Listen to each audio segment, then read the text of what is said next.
উপস্থিত সকল নেতৃবৃন্দকে শুভেচ্ছা জানাই। আমাদের বিশিষ্ট আরাফাত আব্দুর রহমান ভাই অনেকবারই বলছে যে ভাই এখানে একটু আসেন মাঝে মাঝে। আপনারা দেখতেছেন যে আসলে 5ই অগস্টের পর থেকে বলতে গেলে পরিবারকে নিয়েও একটা দিন সময় দিতে পারি না ব্যক্তিগতভাবে।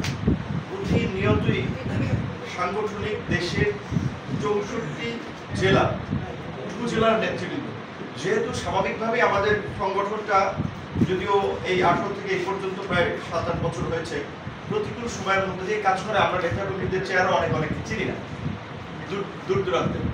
তাদেরকে রাজনৈতিকভাবে গড়ে তোলা, অনলাইন অফলাইন বিভিন্ন মিটিং, আলাপ আলোচনা এবং এই পরিবর্তিত পরিস্থিতিতে আমাদের দলের অবস্থানটা কী হওয়া উচিত, অন্যান্য দলের সাথে আমাদের সম্পর্কটা কী হওয়া উচিত, জাতীয় নির্বাচন স্থানীয় নির্বাচন নিয়ে আমাদের অবস্থানটা কী হওয়া উচিত, এই সমস্ত সাংগঠনিক বিষয়গুলো আমাদের নেতাকর্মীদের সাথে আমাদের আলাপ আলোচনা বা একটা বোঝাপড়া করা দরকার।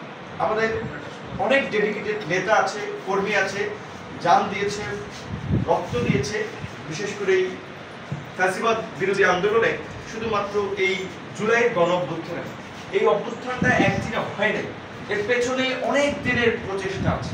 ঠিক আজকের যে তরুণ প্রজন্ম বলা হয়, বিশেষ করে স্কুল কলেজে বিশ্ববিদ্যালয়ের তরুণরা যে রাজপথে যে আন্দোলন করলো, শেখ হাসিনার মতো একটা কর্তৃত্ববাদী পৃথিবীর নিকৃষ্ট স্বৈর শাসক যে এই জুলাই গণ অভ্যুত্থানের সময় শুনেছেন যে ক্ষমতায় থাকার জন্য বলেছে যে যারা আন্দোলনের নেতৃত্ব দিচ্ছে ওদেরকে চলে এনে গুলি করে মেরে, যে কারণে আমাদেরকেও গ্রেপ্তার করেছিল। আমি 19 জুলাই রাতে গ্রেপ্তার হয়েছিলাম। আমার এখানে অনেক নেতৃবৃন্দের মোবাইলে মেসেজ আছে। গ্রেপ্তার হওয়ার আগে ওই দিন রাতে আমরা মেসেজ দিয়ে দিয়েছিলাম যে ঘাতক সরকারের পদত্যাগের এক দফার বিকল্প নয়, কাজেই সবাই যে যেখানে আছেন আন্দোলন চালিয়ে যাবেন। নেতৃবৃন্দ এই আন্দোলনে সমন্বয়কারী নেতৃবৃন্দের পরিচিতি মুখ ম্যাক্সিমাম নেতৃত্ব পর্যায়ের লোকেরা আমাদের হাতে, তাদের রাজনীতির হাতে খড়ি হয়েছে। আমরা তাদেরকে রাজনৈতিকভাবে গড়ে তুলেছি। ছাত্র অধিকার পরিষদের মাধ্যমে তারা রাজনীতিতে পরিচিতি পেয়েছে, তারা একটা বিপ্লবী প্রজন্ম হিসেবে গড়ে উঠেছিল এবং এই ছাত্র অধিকার পরিষদ তাদেরকে এই বিদ্রোহী মনোভাবাপন্ন করে তুলেছে। আজকে যে সময় আপনারা দেখেছেন, ধরেন এখন বিএনপি একটা বৃহৎ রাজনৈতিক দল, জামাত একটা সুসংগঠিত রাজনৈতিক দল। এই গত ফ্যাসিবাদের আমলে ছাত্র অধিকার পরিষদের অল্প কয়েকজন নেতাকর্মী ছিল, বাট ঢাকা বিশ্ববিদ্যালয়, জাহাঙ্গীরনগর, রাজশাহীর বিভিন্ন জায়গায় তারা যে কোনো অন্যায় হলে শিক্ষার্থীদের সাথে, দেশের জাতীয় সাথে তারা প্রতিবাদ করেছে, তারা আন্দোলন করেছে, যেটাই হচ্ছে তরুণদেরকে কিছুটা উৎসাহিত করেছে।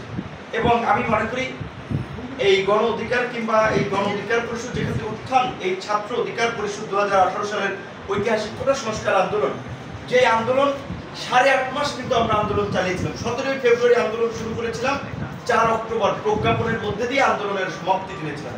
সেই আন্দোলনে আমরা সারা দেশের ছাত্রদেরকে জাগ্রত করে আমরা ছাত্র সমাজের একটা যৌক্তিক ন্যায়সঙ্গত দাবি, মেধার ভিত্তিতে তাদের সরকারি চাকরিতে মূল্যায়ন, সেই দাবি আংশিক আদায় করেছিলাম। প্রথম এবং দ্বিতীয় শ্রেণীর চাকরিতে কোটা বাতিল, সেইটা সরকার এইবার কোর্টের মাধ্যমে আবার ফিরিয়ে আনতে চেয়েছিল।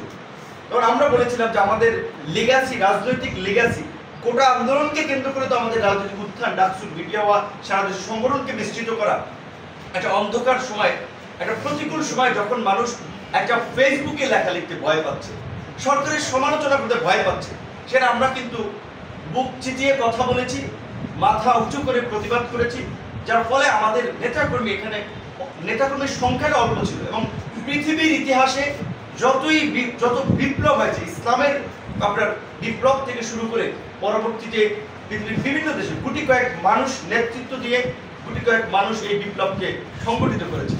এই গণ অধিকার পরিষদে গুটি কয়েক মানুষ থাকতে পারে, প্রত্যেকের ত্যাগ আছে, ডেডিকেশন আছে, রক্ত দিয়েছে, রাজপথে মার খেয়েছে, হামলার শিকার হয়েছে, লাঞ্ছিত হয়েছে। আমাদের আব্দুর রহমান ভাই 28 অক্টোবর শ্রমিক অধিকার পরিষদ অ্যাকশনের চোখ গেছে, সে বুকে গুলিবিদ্ধ হয়েছে। এখানে অনেক নেতৃবৃন্দ, বিশেষ করে ছাত্র অধিকারের যে অনিরুদ্ধ আছে, মানে এই জুলাই গণ অভ্যুত্থানে তো আছে অনেকে, এর আগেও ধারাবাহিকভাবে হামলা মামলা হাত ভেঙে তারা কিন্তু এই আমাদের যে একটা নতুন রাজনীতির প্রত্যয় নিয়ে যে পথ চলা, এই দুর্বৃত্তায়িত রাজনীতির পরিবর্তনের যে স্লোগান, এটা কিন্তু হাল ছাড়েন।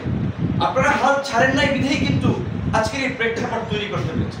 স্বাভাবিকভাবেই একটা গণ অভ্যুত্থান কিংবা এরকমের একটা সংগ্রামের পরে অনেক মানুষ ইতিহাসকে নিজের মতো করে লিখতে চায়, অনেক মানুষ ক্রেডিট দাবি করে, কিন্তু প্রকৃত অর্থে এই দেশের মানুষ জানে আপনাদের নেতা কর্মীদের ত্যাগ তিতিক্ষা। আমরা তো কাউকে সরকারি চাকরি দিতে পারছি না, কাউকে এখনই বলতে গেলে এমপি মন্ত্রী না, তো মানুষ আমাদের কেন ভালোবাসে? এখানে আমি আসিনি এখন পর্যন্ত, আমরা তো টাকাও দিতে পারিনি। এই যে আপনারা স্বপ্নদিত একটা কার্যালয় নিয়েছেন, তো এই কামাল ভাইয়ের অফিস মন্ত্রী হসপিটাল পাশ থেকে বলেছিল যে আন্দোলন সংগঠিত করেছে। এই যে ভূমিকাগুলো, এটা তো দীর্ঘদিনের রাজনৈতিক একটা প্রক্রিয়ার মধ্যে থাকায় তারা এগুলো দিতে সক্ষম আছে। ঠিক একইভাবে আমরা মনে করি বিএনপি জামাত বিভিন্ন রাজনৈতিক দলের এই আন্দোলনের সেরকম একটা তাৎপর্যপূর্ণ ভূমিকা ছিল, কিন্তু দুঃখজনক হচ্ছে এবং এটা বাস্তব যে একটা সংগ্রামকে কেন্দ্র করে একটা প্রতিকূল সময় মানুষ যেভাবে ঐক্যবদ্ধ হয়, অনুকূল সময় মানুষের মধ্যে বিভাজন তৈরি হয়, মানুষ সুবিধার ধান্দায় নানানভাবে বিতর্কিত হয়। তো আজকে মানুষ এই রক্ত ত্যাগ এবং সংগ্রামের মধ্যে দিয়ে যে পরিবর্তনের রাজনীতির স্বপ্ন দেখছে, সেখানে মানুষ ধাক্কা খাচ্ছে। কারণ এই গণঅভ্যুত্থানের আমরা অংশীদার, আমরা বিএনপি জামাত ছাত্ররা নানান ধরনের স্টেকহোল্ডার, তাদের মধ্যে এখন অনেকে কিন্তু আওয়ামী লীগের ভূমিকা অবতীর্ণ হচ্ছে। দখল, চাঁদাবাজি, মানুষকে জিম্মি করা, মানুষের প্রপার্টি দখল করা। তো সেই ক্ষেত্রে গণ অধিকার পরিষদের এবং ছাত্র যুব শ্রমিক অধিকার পরিষদের আপনাদের প্রতি আমাদের আহ্বান থাকবে, এখন আপনাদের জন্য একটা পরীক্ষামূলক সময়।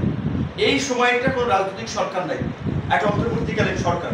আপনারা যদি ভালো কাজ করে মানুষের সামনে নিজেদেরকে তুলে ধরতে পারেন, মানুষ আপনাদেরকে গ্রহণ করবে না এই দলটাই ঠিক আছে, এই সংগঠন। আপনারা সে ধরনের ইতিবাচক কর্মকাণ্ডের মধ্যে মানুষের সমস্যা নিয়ে কথা বলে, এখন আপনারা ইউএন অফিসে যান, থানায় যান, ডিসি অফিসে যান, যে কোনো জায়গায় যান, আপনাদেরকে একটা মূল্যায়ন করবে, আপনাদের কথা শুনবে। মানুষের সমস্যা সমাধানে কাজ করেন, মানুষের ভালোবাসা